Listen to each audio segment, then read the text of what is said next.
Capricorn, my earth babies, positive vibes, motivation, inspiration, elevation, love, light, positive energy, goodwill, peace and healing, abundance and prosperity all your way.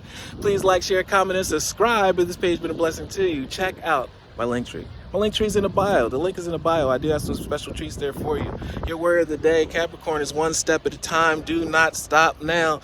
Every day becomes a challenge and a new test, because when it becomes stronger and harder, that means your breakthrough is becoming even closer. You see the mountains ahead, you see the destination, but don't worry about the future. Worry about the present. Be present in the present. No matter if you take one day at a time, 1 hour at a time, 1 minute at a time, 1 second at a time. Make sure you continue to make small steps forward towards your blessings. You're surrounded by a lot of darkness, but it's our patches of light, and you have a destination that's going to be a breakthrough, and sun is shining on that other side of that mountain. I see the mountain ahead, and I dedicate myself to taking one step at a time. Small, large, small, medium, large, no matter. One step at a time I continue to take.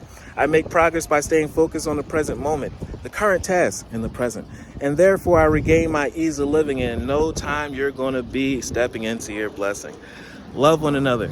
Be kind to one another. Love yourself. I love you too.